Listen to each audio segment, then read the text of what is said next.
Bener nggak ada praktek kayak diskotik dalam penjara, dalam lapas? Kita sebutnya itu apotek, seperti layaknya diskotik kayak gimana.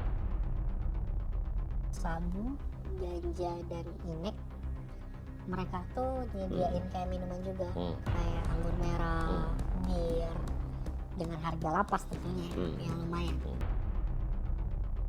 Kalau penyambutan ada yang ulang tahun orang-orang tinggi, langsung cewek. Lapas datang bilang kayak, Agustus saya pensiun, bisa gak terakhirannya pelepasannya kita undang trio macan gitu. Bisa pak, format saya Pesta bisa tuh? pesta itu Di lapas? Di lapas. Jadi artinya pelaku kriminal di dalam penjara bukannya tobat, malah lebih gape lagi. Saya rasa amit-amit ya, nauzubillah min dzalik ya. Bila mana saya bisa menghasilkan uang 1-2 miliar setahun di penjara, mungkin saat ini lebih baik saya di penjara. Berpikirnya orang seperti itu. Karena untuk orang yang udah khatam di penjara, alur uangnya udah ketebak. Kemana dia harus ngecakin uang? Iya. Dan lebih aman kelihatan di situ, kayak diamankan. Betul, karena tidak mungkin ke usik BNN kalau jualan sabu, ganja atau narkotik yang lain. Tidak mungkin ke usik polisi. Asalkan si kuda-kudanya yang di luar ini nggak pernah nyanyi. Biasanya mereka tuh cuma sebatas kayak, lu dapat barang dari mana gitu ya, dapat barang ditempel di sini gitu, dari siapa, nggak tahu nomornya ini, udah putus. Nanti tahu-tahu ketemu di lapas. Nah di lapasnya disambut kayak pahlawan sama si sama si bosnya gitu ya, dimasukin ke kamar dia. Iya, karena lu nggak nyanyi ya. Lu nggak nyanyi kan, kalau nyanyi bisa MAP lagi. Dan orang-orang pun yang kriminal apapun di dalam penjara tiba-tiba langsung bisa jadi penipu ya. Itu juga yang ngebuat kayak begini, peredaran narkoba di penjara tuh bisa dibilang mudah. Iya. Sekarang 100.000 aja orang bisa ngedot sabu kalau di penjara. Orang kalau udah tahu sabu, alhamdulillah banget saya tidak pernah bersentuhan seperti itu, karena saya nggak ngerokok juga ya, jadi saya tahu itu bakal ngebuat saya edik. Orang ini tuh rela nipu ke keluarga, seminimal-minimalnya itu ke keluarga. Kalau misalkan mentok dari mincat nggak putus-putus, keluarga itu jadi kayak titik di mana di acting, disiksa supaya keluarga yang ngirim duit. Betul. Jadi, ma tolong ma, saya digebukin. Makanya waktu itu sempat juga ada temen gue masuk penjara, dia lewat DM Instagram minta dikirim duit, gue nggak mau kirim duit sama sekali. Ya, itu biasanya justru kalau misalkan lebih aman itu ya, kalau misalkan mau kirim uang saya tidak mendoakan ada keluarga. Dan nomor rekening beda lagi orang. Iya betul. Saya saranin justru kalau misalkan saya nggak mendoakan keluarga papi ada yang di dalam itu, tapi kalau saya nauzubillah ada yang kayak begitu, saya saranin lebih baik dibesuk. Nauzubillah jangan sih. Ya, dibesuk sih dibanding karena kalau udah ditransfer itu, apalagi lihat lagi sih situasinya sih ya. Kalau ketika dia masih dalam OT kijang baru, apapun yang dicat itu nggak boleh dihapus. Iya. Ketahuan dihapus, digedor, diselangin, dan berdarah-darah. Kalau jadi untuk sampai detik ini, hal yang menakutkan penjara, yang menakutkan buat seseorang itu adalah cuman untuk kasus pemerkosaan doang. Kasus-kasus pencabulan itu memang mengerikan. Diapain sih? Harus diceritain juga nih, kalau boleh nih. Iya. Jadi saya masih ingat namanya Agus. Dia kasusnya tuh memperkosa anak kandungnya sendiri. Umurnya tuh 6 tahun. Dikarenakan istrinya jadi TKW. Setelah diperkosa, dibunuh dan dibuang ke Solokan. Wah, itu ketika datang, dia kan di Polresnya pun di Celtic, nggak dijadiin satu. Dan di Polresnya tuh nggak ada yang ngasih tahu kalau misalkan dia tuh kasusnya ini. Pas sampai di lapas, dikumpulin tuh, kasus lu apa? Ojos, bahasa lapas tuh ojos ya. 81, 82 itu, 82. Wih, nidorin siapa lu? Gitu kan. Sebenarnya kasar ya, namanya siapa lu gitu ya. anak sendiri, lu anak sendiri gitu ya, digebukin. Terus anaknya hamil, enggak gitu. Umur berapa anaknya? 6 tahun. Lu. Jadi ada anak di bawah umurnya. Iya. Terus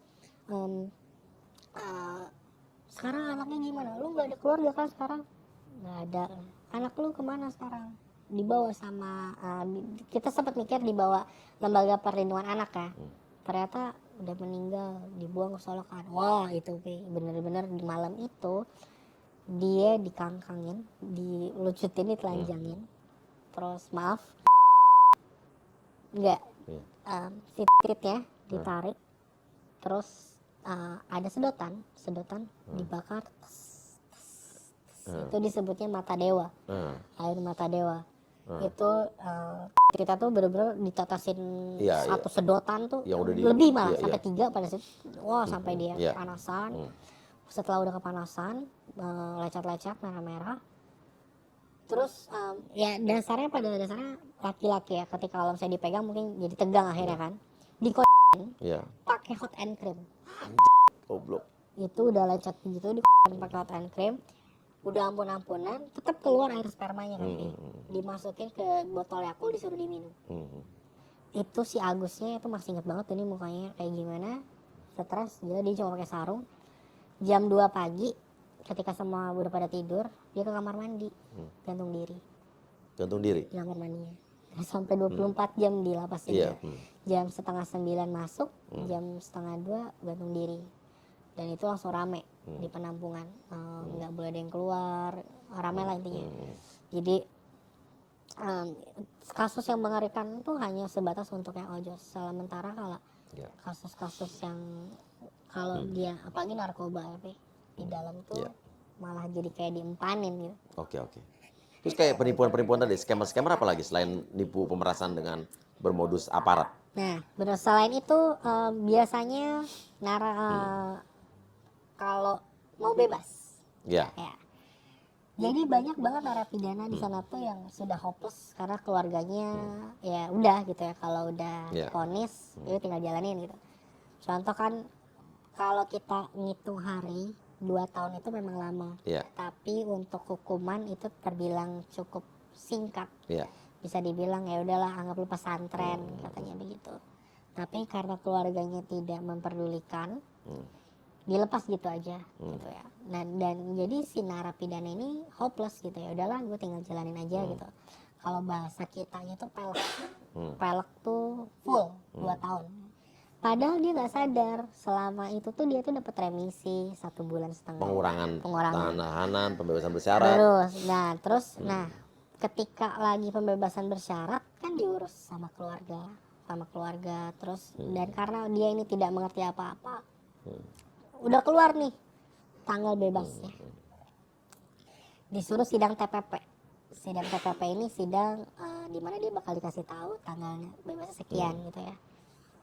Terus si tamping ini, si napi ini rata-rata tamping register itu kan datengin si narapidana ini membawangi surga. Lu bebas kapan? Gue bebas Desember. Tahu dia ya. Lu bisa bebas nih bulan Juni, lu mau gak? Padahal emang di Juni harus bebas. Padahal Juni udah bebas karena memang diurus sebenarnya gitu. Ada potongan remisi dan pembebasan bersyarat. Lu disuruh cari 5 juta, dikasih waktu seminggu. Kalau seminggu bisa TPP. Padahal ya mau nanti akhirnya cuma ada 500.000 pun ya pada dasarnya memang harus TPP. Karena ibu udah harus pulang gitu. Dibegoin ya? Dibegoin. Dan itu tuh praktek itu pun diketahui sama para sipir. Karena sipir minta persenan juga. Sipir tahu kalau tamping register dapat uang. Kalau misalkan ada orang mau bebas, karena KM saya itu tamping register dan sempat blunder, dia nagih uang terlalu banyak. Ternyata si kepala registernya udah pindah, udah ganti. Kepala register yang baru ini belum sengli sama dia.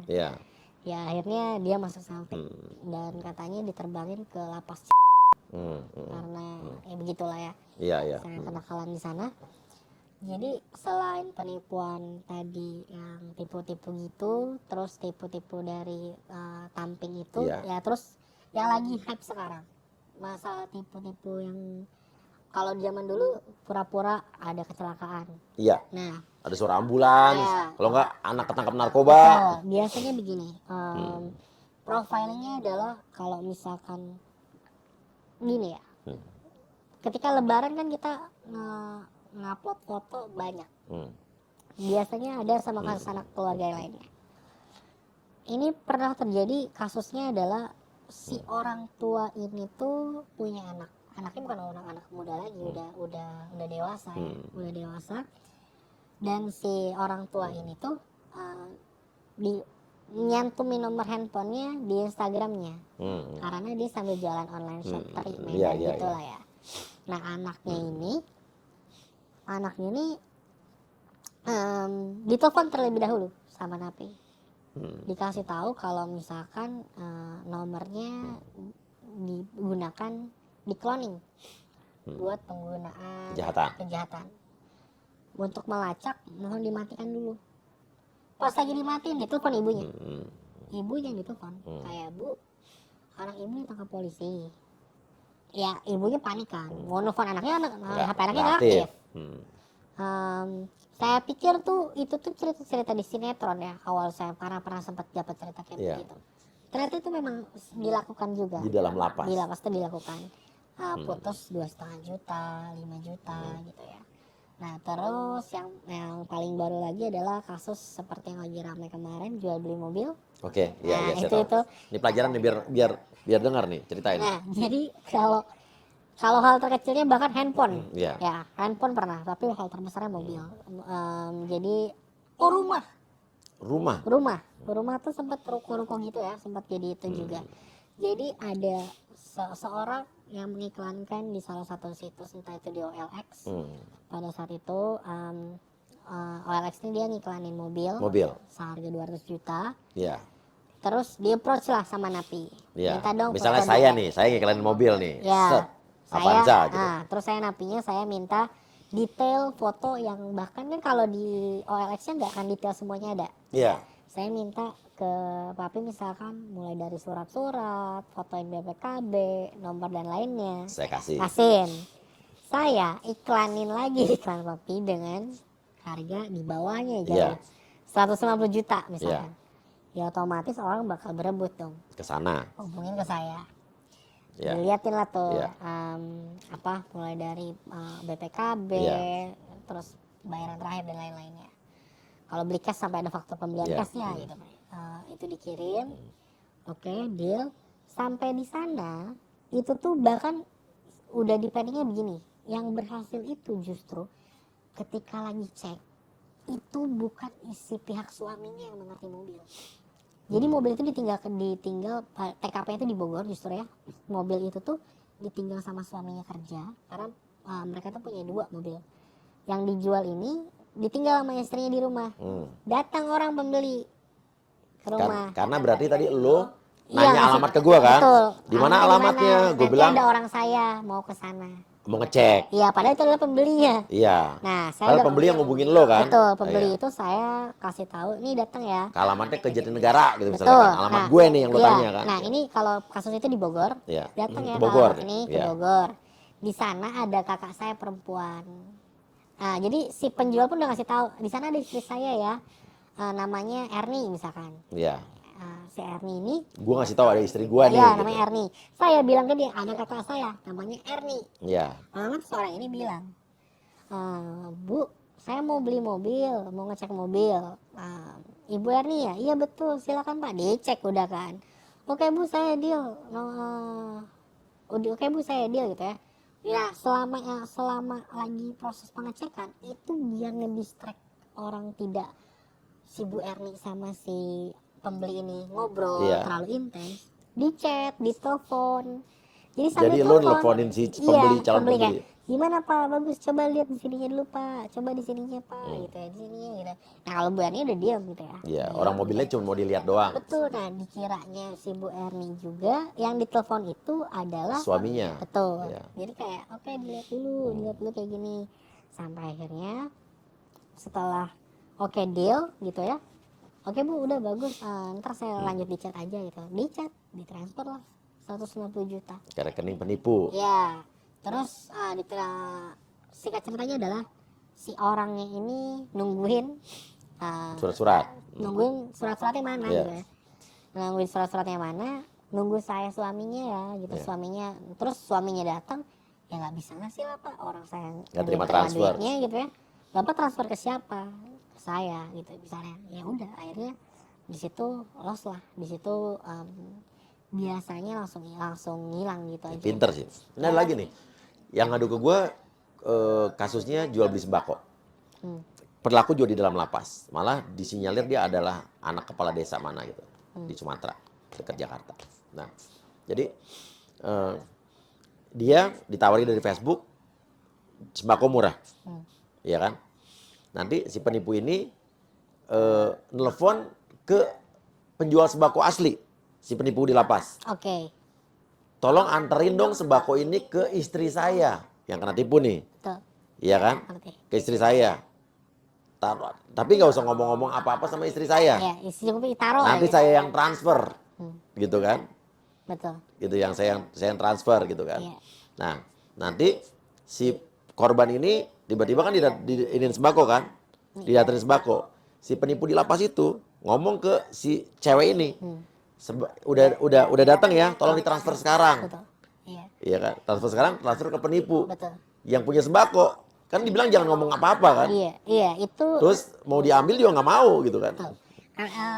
Itu yang bisa dibilang kayaknya modusnya jadi kayak orang ketiganya. Iya, Yang iya. orang kayak gitu tuh berawalnya dulu, kalau zaman dulu nggak sebesar sekarang Iya, sih. iya. Dulu handphone, kalau Iya. enggak Jual beli handphone. jual beli handphone kayak gitu. Sekarang Terus sampai mobil, rumah. sampai mobil, rumah, motor tuh gila sih.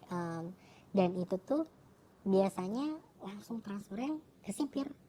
Kesipir. Dan pertanyaannya begini, ketika sipir sipir juga Iya. memperjualbelikan nomor rekening Iya. yang dia dapat dari luar. Jadi misalkan sipir tahu apa yang bisa jadi duit di lapas, dia coba jadi duit.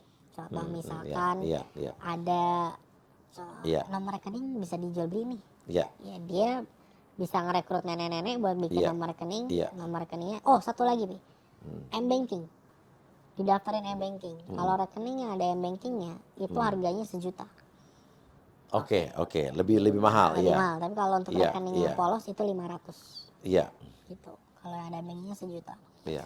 itu dipergunakan ya untuk geledek-geledekan gitu. Iya, iya. Begitu. Dan ini juga saya kemarin sempat dapat dari ini nih. Jadi dia nomor rekeningnya ternyata nomor rekening perempuan.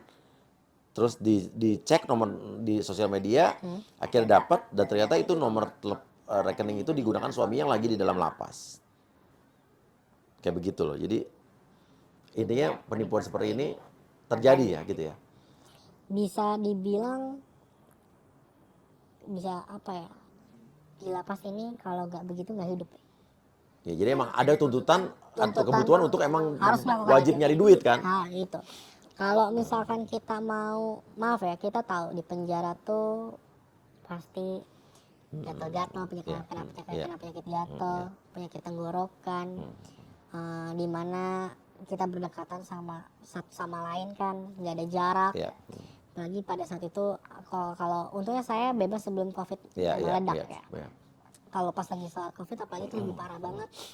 Kalau misalkan kejadian, kalau misal pas kejadian lagi saya yang nggak ada COVID aja, yang ibaratnya kita minum sendiri-sendiri aja, nempel kulit aja, penyakit kulit tuh banyak banget di sana gitu. Saya bersyukurnya adalah karena dari awal masuk sampai saya bebas, saya nggak kena penyakit kulit karena saya mandi bisa sampai 3 kali sehari. Oh, bebas ya? Iya, karena mandi terus saya. Tapi kalau orang-orang sana karena gerah, males gitu ya. Udahlah, mending mandi. Kalau saya tipikal orang yang Bersih. nggak nyaman gitu kalau misalnya nggak mandi kan. Saya mandi aja bodo amat 3 kali diomelin ngabisin tetap. air ya? Ngabisin air. Ngapain sih berisik mandi terus gitu. Ya. Tapi ya udahlah. Setelah saya sama si foreman ini, Formen ini ya. dia bebasin saya mandi juga sih kalau di situ Bebas. gitu. Nah, bener nggak ada praktek kayak diskotik dalam narkoba, dalam penjara, dalam lapas? Kita sebutnya itu apotek. Apotek. Oke. Jadi kalau kedepannya Papi bertanya tentang ada seseorang narapidana yang berbilang di dalam lapas tuh ada apotek loh. Apotek yang disebut, yang dimaksud ini bukan apotek dalam tanda kutip menjual Jual obat. Jual obat, Ya, tapi obatnya obat obat lain. terlarang. Nah, Nah, jadi khusus di lapasnya saya dari 80 kamar ini disiapin satu kamar untuk dijadiin apotek. Satu kamar itu kan ukurannya berapa ya? Kurang lebih sekitar belum cukup besar loh, Pi. Itu sekitar 5 kali 5 kalau nggak salah, atau 6 kali 6 gitu ya. Soalnya sisi sebelah sini bisa 10 orang, sisi sebelah sini bisa 10 orang, terus sebelah sananya kamar mandi. Jadi bisa cukup luas. Dan itu dijadiin apotek seperti layaknya diskotik kayak gimana. Setiap jam 9 malam itu nyala lampu diskotiknya dan bunyi sampai kamu pagi. ada foto dan videonya ya? Ada. Oke, bisa kita lihat ya. Oke. Nah, ini tuh di dalamnya itu kita disediain chiller kulkas Iya. karena selain sabu, ganja dan inek, mereka tuh nyediain kayak minuman juga, kayak anggur merah, bir, dengan harga lapas tentunya ya, yang lumayan. Terus rokok, terus kalau penyambutan ada yang ulang tahun orang-orang tinggi, masukin cewek ke situ. Masukin cewek? Iya, masukin cewek bayaran ke situ. Cewek-cewek nakal ya? Iya, cewek-cewek nakal ke situ. Siapa yang pakai? Petugas, ketika ada petugas yang ulang tahun. Iya.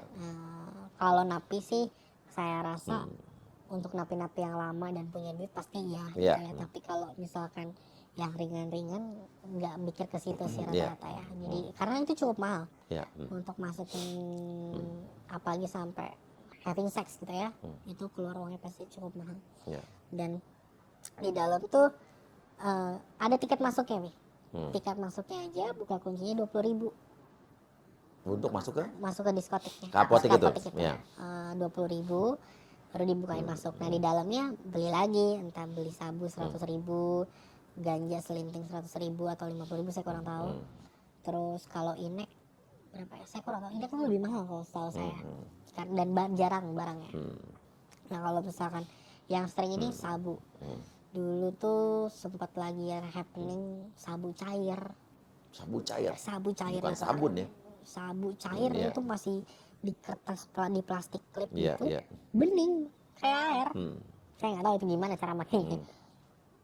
Orang akhirnya, dan yang masuk itu mungkin napinya paling cuma 5-10 orang gitu ya. Rata-rata cuma nyabu, udah nyabu turun ke bawah kamar. Siapa yang manage itu di apotek itu? Yang punya modal foreman. Iya. Yang modal yang punya modalnya foreman. Yang manage ini ada sipir yang buka kunci pintunya, dan setorannya lagi saya kurang tahu spesifik, tapi yang pasti ada tangan KPLP di situ. Oke, tangan KPLP. Ya, tangan KPLP di situ. Sekarang kan foreman kamu tuh kan udah keluar tuh. Betul. Sekarang yang Masuk lagi sekarang. Iya, tapi di penjara itu, di lapas itu udah nggak ada foremannya, bukan dia kan? Bukan dia. Nah, apoteknya masih ada nggak? Masih ada. Jadi gini. Yang siapa yang nanganin apotek itu? Pada dasarnya, iya. ketika kalau misalkan dirasa udah balik modal, kita meninggalkan apapun, ya udah ikhlas. Iya. Itu yang dilakukan foreman saya sebelumnya. Iya. Sekarang foreman yang baru harus bayar juga segitu. Hmm. 500 atau 1 M buat megang satu blok. Iya, dan dia Kalau bisa bikin dia bisa apotek bikin itu. apotek itu lagi, Ini jalan apa apotek lagi. Ini waktu pada saat itu saya lagi di OT-in, ya. Pas lagi datang tuh, ini tuh kalau nggak salah besoknya saya mau pulang. Iya. Besoknya saya mau pulang, terus disambut sama KM saya. Gitu ya. Jadi sebelum pindah ke kamar foreman, saya di kamar ini. Di kamar ini, terus ini KM saya di sebelah sini tapi nggak kelihatan. Iya. Dikasih suguhan tuh kayak apa, keripik-keripik gitu ya, keripik-keripik dan minuman-minuman kaleng kayak gitu. Iya. selepas dari sini barulah saya ke yang video yang tadi tuh Wi.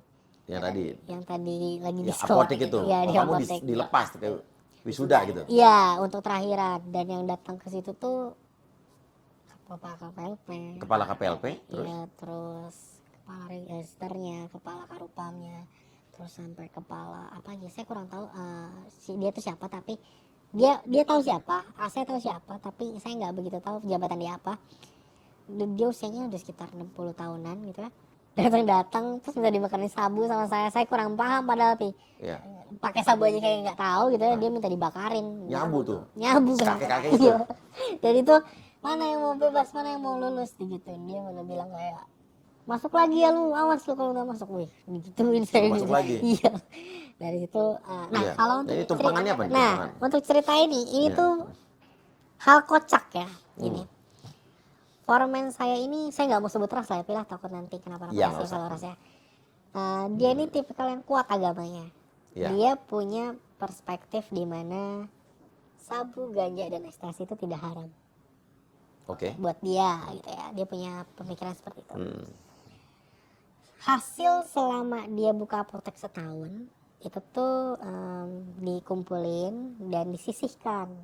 Saat lebaran dia numpang. Jadi hasil jual sabu, ganja, dia beli tumpeng itu berapa ya, sekitar 15 sampai 20 tumpengan, itu dibagi-bagiin satu gedung, satu blok semua. Ini Itu foto syukuran. yang foto siapa nih? Saya. Tumpengan ini. Iya. Goblok. Kita tumpengan Iya, di iya, dalam. iya. Dan itu dilepasnya sama kalapas langsung. Nah, Ya semoga dengan ini ikatan kekeluargaan kita makin dekat. Bisa saling dapat rezeki satu sama lain gitu lah. Ya kayak gitulah akhirnya kita tumpengan. Jadi sempet mikir, saya juga berpikir keras kayak anjir ini tumpengan tapi duitnya duit haram, duit narkoba. terus buat dibagi-bagiin dalam event Idul Fitri.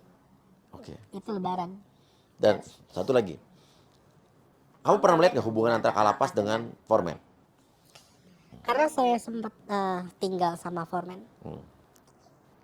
Kalau ada kalapas masuk, kita tuh ibaratnya harus kayak buang muka dan tutup telinga. Pura-pura nggak dengar. Pura-pura nggak dengar, tapi ya manusia kan, Pi. Pengen nguping, kepo. Justru saya sebenarnya tidak pengen nguping, kalau bisa keluar. Justru yang jadi pertanyaan seperti ini, Pi. Ketika ada kalapas masuk terus kita keluar, si kalapas sih nyetop, udah nggak apa-apa di sini aja. Iya. Aduh nggak enak Pak. Kalau saya tuh tipikal orang yang lebih baik saya nggak usah Nggak usah tahu, oke. Nah, terus tiba-tiba dia datang pada saat itu di bulan April kalau salah, dia bilang ke foreman saya, ini anak saya mau ulang tahun nih gitu ya. Kemarin minta speaker aktif katanya. Langsung dia bilang, woi cariin speaker aktif. Saya beliin tuh. Hari itu juga online. Besoknya udah sampai di lapas. Ternyata speaker aktifnya kecil gitu ya, cuma sih kurang segini. Harganya kan pada saat itu juga saya pikir 2,5 juta udah lumayan mahal. Lumayan lah untuk anak ulang tahun. Iya. Bukan anak dia juga kan. Iya, terus tapi si foreman saya mungkin karena gengsi gitu ya, ini dia yang beli sendiri merek yang lebih mahal lagi, Bose, sampai 8 sampai 9 jutaan. Dan itu yang dia kasih ke kalapasnya. Dan kalapasnya datang buat bilang ke siapa, ke si foreman saya, bilang kayak besok kan Agustus saya pensiun, bisa gak terakhirannya pelepasannya kita undang trio macan gitu. Bisa Pak, foreman saya tuh? pesta itu Di lapas? Di lapas, jadi bikin ada panggung pakai. Di mana, di lapangannya gitu? Di lapangannya. Jadi dari pagi sampai sore tuh ada trio macan, tapi trio macan di sore ya, tapi dari paginya tuh biduan semua. Ya ibaratnya Perpisahan di Kalapas ini? Iya, ibaratnya kan itu laki semua ya, Pi. Iya. Ngelihat cewek kayak ngelihat kayak ngelihat air mata Iya, air gitu di dalam kekeringan gitu. benar. Kayak air terjun, surga lah. Surga banget ngeliatin biduannya pada nyanyi begitu, dan kalapas juga pada joget, petugas-petugas semua kayak membaur gitu ya. Membaur gitu aja, dan itu dimodalin sama foreman saya. Setelah itu ya pergantian kalapas dan yang lain pun ketika perlu apa-apa justru foreman saya yang lebih diandelin dibanding sebenarnya kan foreman itu setiap blok ya, karena mungkin blok saya ini blok yang hidup karena kamarnya ada 80 Iya. dibanding blok yang sebelumnya ini cuma kamarnya ada 40 Oke. atau 30-an gitu, dan bisa dibilang orang-orang baru dari Iya. Polres Polsek, Iya. jadi belum bisa nyari duit di dalam. Sementara kalau yang udah masuk turun blok saya itu orang-orang yang seminimal-minimalnya bisa geledekan. Menipu orang di Iya, penjara. gitu. Karena sebenarnya kerja yang halal di penjara pun ada, kayak jadi tukang cuci.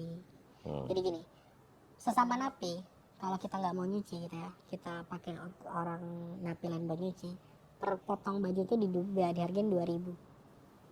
Oke. Jadi kalau misalnya saya nyuci 10 baju berarti saya harus bayar 20.000. 20.000 begitu. Dan itu kerjaan halal di lapas tuh pertama ya saya rasa cuman jadi Tukang cuci. gitu ya, Nggak sebanding lah sama nipu-nipu orang ya. betul, karena yang justru duitnya banyak tuh yang orang hasil nipu itulah. Apalagi ya jangan lihat dari nominal kecilnya di micet tapi itu setiap hari bisa putus. Oke. Entah Nah, 50.000, 100.000. terus kalapas yang baru gimana? Saya kurang tahu kalapas yang baru kayak gimana sekarang, karena saya juga udah bebas sebelum kalapas yang ini masuk. Iya. Tapi yang saya dapat cerita ya semua tetap berjalan dengan Seperti biasa. ya, karena memang itu udah dijadiin budaya turun temurun kan dari sebelumnya. Iya. Itu yang ngebuat kayak mirisnya buat di negeri ini tuh kayak begitu ya. Ya ibaratnya kita nggak usah ngomongin lapas koruptor dah gitu ya. Lapas umum aja. Lapas umum aja udah pasti ada klasifikasi kayak begitunya. Apalagi lapas koruptor ya. Maaf nih ya, bukannya saya mengundang Mata Najwa atau misalnya mengundang Papi buat sidak. Iya. Percaya apa enggak, detik ini kalau Papi datang ke lagi, Iya. ada lagi yang kayak begitu. Pasti ada. Iya. Itu tuh udah mutlak. Karena kayak cuman angkat-angkat tai ayam kalau bahasa kita. Ketika ada di sidang, Iya. sebulan, 2 bulan, 3 bulan, semua berdasarkan kayak asas manusia, kemanusiaan. Selalu berbilang kayak asas kemanusiaan kayak ya udahlah sama-sama enak, asal lu nggak bikin gua capek, nggak bikin gua susah, lu mau bikin apa kayak di dalam silakan. Tapi lagi-lagi diskriminasi ini yang membuat kayak orang yang nggak punya uang jadi makin tertekan. Iya, oke lah untuk lapas koruptor gitu ya. Iya. Ini kan lapas umum kan tadi ada intimidasi, ada Betul. diskriminasi. Betul. Itu kan yang parah tuh kan. Betul. Tapi di satu sisi ada yang punya duit, dia bisa berpesta dan bisa jualan narkoba, bisa nipu orang di situ. Itu yang lebih parah justru untuk jadi perhatian. Betul. Iya. Kalau misalkan di tempat saya ini pada saat itu TPPU tuh tindak pidana pencucian uang tuh kalau nggak salah kurang dari 5 orang. Dan hukumannya ringan-ringan. Itu tuh kasus-kasus kades kalau nggak salah. Terus terorisme di sana 10 orang. Dan dia kan radikalisasi dulu. Jadi Yang ngerti. dia dipisahin, nggak berbaur sama kita. Iya. Sampai ngucap NKRI dulu kan. Nah jadi bisa dibilang di lapas kita aja untuk yang kalangan berduit, artis, ini kalangan berduit aja udah pasti ada duitnya, awal masuk pun udah pasti enak, kita tidak ada ketakutan. Bahkan nih ketika kita masih di Polres atau di Polsek itu tuh udah ditawarin nih, contoh kalau kita ini kelihatan orang berada gitu ya, nanti tuh bakal ada polisi yang ibaratnya punya link di dalam buat nawarin mau beli kamar apa enggak.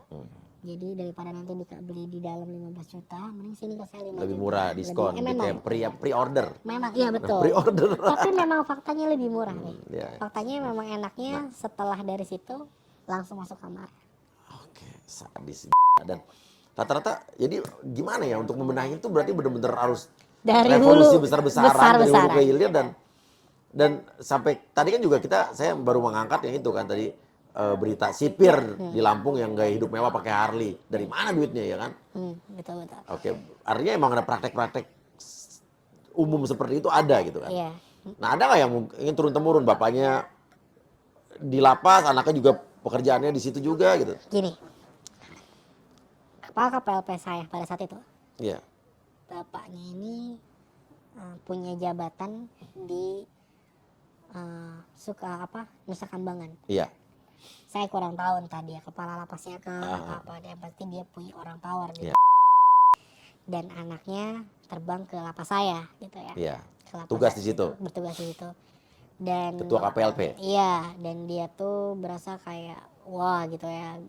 Memang menurut saya pribadi ya, dan menurut yang diimami oleh para narapidana seluruh Indonesia, lapas yang bener-bener lapas tuh cuma ada satu aja udah. Kenapa? Karena di sana tuh one man one cell. Oh, satu orang satu sel. Satu orang satu sel, setahu kita ya. Terus di sana jauh dari peradaban. Dimana mungkin karena kasus di sana lama-lama dan cara mereka cari uang juga berbeda dengan kita gitu ya. Tapi kita nggak ada yang tahu untuk kemungkinan. Pasti ada celah cari uang. Iya. Pasti ada. Entah mungkin mereka ini sebagai playernya di luar yang bergerak. Kayaknya itu udah hukum alamnya seperti itu. Jadi bisa dibilang kalau mau memperbaiki dari hulu sampai ke hilir memang harus seperti itu. Saya cukup salut ya dengan Pak Yosana sebelumnya ketika waktu pas Yasona. Pak Yosana ketika lagi ada sidak Mata Najwa tuh benar-benar langsung dicari tahu kan. Sebenarnya yang beliau belum tahu ini banyak. Kalau misalkan pengen. Nah, setelah ini kan beliau tahu. Gitu. Saya udah hubungin Pak Yasona nih dari kemarin belum dibalas-balas nih Pak Yasona nih. Udah saya WhatsApp juga Bapak ya. Tapi sampai sekarang justru yang intens sama saya justru Pak Mahfud gitu kan ya. Itu yang ngebuat kalau misalkan incognito mungkin beda ya ketika kalau ini udah tayang. Saya berani jamin mungkin dalam sebulan ke depan lapas bakal siap-siap bebersih dulu sekarang. Ya, tapi paling cuma sebulan. Iya. Artinya kalau ini mau beres berarti Pak Presiden Jokowi langsung yang harus selesaiin ini. Betul. Dan kalau perlu dari dulu Menkumham gonta-ganti nggak selesai-selesai masalahnya. Betul. Berarti emang nantinya butuh Menkumham yang benar-benar serius. Betul. Kalau mau bisa mengatasi ini. Ini kan masalahnya bukan bisa nggak bisa, mau atau enggak. Itu aja. Dan yang jadi pertanyaan adalah seperti ini Pak.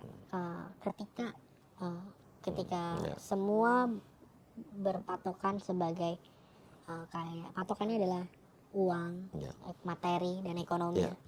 Pertanyaan saya adalah maaf sebelumnya buat ke kepala Yasona ya. Ya. Kita mengkritik bebas dong. Okay. Boleh, jangan marah kalau pejabat mau dikritik. Saya cuma bertanya, apakah untuk sipir-sipir ini tuh semua udah digaji dengan layak? Karena jujur kita nggak tahu. Pertanyaan bagus. Karena jujur kita nggak tahu. Makanya mereka uang receh pun dicari tetap diambil di situ. Karena kan yang dibedain dengan maaf ya, Polri, TNI dan Polsuspas aja ibarat kayak Polri dan Satpol PP. Iya. Bedanya seperti itu. Iya. Ya, maaf lagi bukan saya menjatuhkan instansi yang lain. Ibaratnya kalau banyak yang bilang lahannya basah, lahannya kering gitu. Kalau di Polsuspas itu polisi khusus lapas tuh kan cuma nyari uangnya dari narapidana inilah. Makanya saya ingin bertanya apakah kesejahteraan para pegawai Kemenkumham apa khususnya sipir ini benar-benar sudah sesuai dengan standarnya kah apa gimana. Sampai-sampai ya bukannya saya munafik atau gimana tapi pasti ada asas di situ kan. Kenapa itu terjadi? Karena ada alasannya, ada kebutuhannya. Makanya saya berpikir kayak begitulah untuk tapi yang tadi papi angkat ya hari ini justru ada pegawai lapas sipirnya udah bisa punya kendaraan kayak begitu ya kan ya kayak gitu pun ada itulah Pi. Ketika kita punya jabatan di lapas itu hal mudah tapi kalau kita cuma sebatas kayak Polsuspas yang sipir buka kunci pintu ya hidupnya gitu-gitu aja sebenarnya. Iya. Jadi tapi menurut saya sih bukan masalah hanya gajinya sudah layak atau panas seperti tidak, ini masalah mental sih. Iya betul. Tapi kalau saya setuju, seluruh aparat penegak hukum gajinya harus dinaikkan untuk meminimalkan hal-hal seperti ini kan. Betul. Penyelewengan dalam hukum. Betul. Tapi intinya adalah balik lagi mentalnya, artinya hulu hilirnya belum terus dibasmi. Ya kalau yang udah benar-benar terbukti, ya melakukan penyelewengan, tindak, masukin penjara, pecat, jangan ada kata ampun. Tapi yang saya takutin bagaimana kalau misalnya ini udah mendarah daging dan mayoritas di satu instansi, saya nggak ngerti deh. Nah, apalagi kalau misalkan ternyata si yang kepalanya ini juga ada mainnya. Yang ditakutin ya, sempat kan ya kita whoever ya, who knows gitu. Semua nggak ada yang tahu. Ya, tapi kita harus tetap yakin bahwa di negara tercinta negara Republik Indonesia ini segala sesuatu harus bisa jadi lebih baik dan kita butuh orang-orang dan pemimpin-pemimpin yang benar-benar serius dalam menegakkan hukum. Duduk di jabatan dengan tanggung jawab profesi yang sangat punya dedikasi tinggi dan integritas. Betul sekali. Intinya kita masih yakin bahwa negara kita bisa dipimpin oleh orang-orang seperti ini. Dan terima kasih Mas. Dan sebetulnya Mas juga beresiko ya. Ya. Tapi apa sebetulnya tujuan utama dari Mas Siomay ini mau ngomongin soal ini? Saya cuma berpikir kayak di luar sana banyak saya yang lain yang masih survive, bahkan mungkin baru masuk atau bahkan mungkin baru mau menghadapi proses hukum. Dengan saya tidak speak up, mungkin hal ini bakal terus berjalan. Entah sampai kapan. Entah sampai kapan harus ada ribuan ibu, ribuan istri, ribuan anak yang nangis karena ayahnya masuk penjara, dan ketika suami atau ayahnya ini berusaha untuk bertanggung jawab malah diperas lagi. Karena pada dasarnya seperti tadi Papi bilang, mental itu mengubah segalanya gitu. Ketika mental seseorang udah bisa survive di penjara, dia udah siap dengan ikhlas lahir batin untuk menjalani masa hukuman. Tapi mentalnya dipelintir sebagai penipu, harus cari uang, otomatis orang itu tidak akan pernah keluar dari zona itu. Di dalam penjara bakal terus gimana caranya cari uang, dan uang. Kejahatan akan terus ada. Terus berputar di situ. Ya udah, tapi intinya kalau misalnya andai kata nih, Mas bersediakah mungkin masuk ke dalam perlindungan LPSK? Saya sangat bersedia. Sangat bersedia. Jika bisa sama keluarga saya juga. Saya langsung akan hubungi Pak Edwin Partogi nanti. Dan saya akan langsung share video ini ke Bapak Jokowi, Bapak Mahfud MD, Bapak Yasona, DPR Komisi 3, dan seluruh pihak-pihak dan instansi-instansi dan juga kepolisian, Kapolda Metro Jaya, Bareskrim, Kapolri juga, dan Kemenkumham tentunya. Dan kita berharap dengan video ini mungkin menjadi titik awal untuk adanya perubahan di negara tercinta ini. Amin. Ya, tanggung jawab kita bersama. Terima kasih Mas yang udah mau bersuara. Tidak banyak mungkin orang yang mau bersuara seperti ini. Dan doa saya untuk Mas untuk bisa terus menyuarakan ini dan punya tujuan yang baik. Amin. Terima kasih banyak guys. Silakan kasih komen. Wassalamualaikum warahmatullahi wabarakatuh. Tuhan jaga kita semua. Kuatkan kami dari cobaan. Hanya kepadamu Tuhan kami kan berserah. Kita pasti kuat. Indonesia jangan menangis.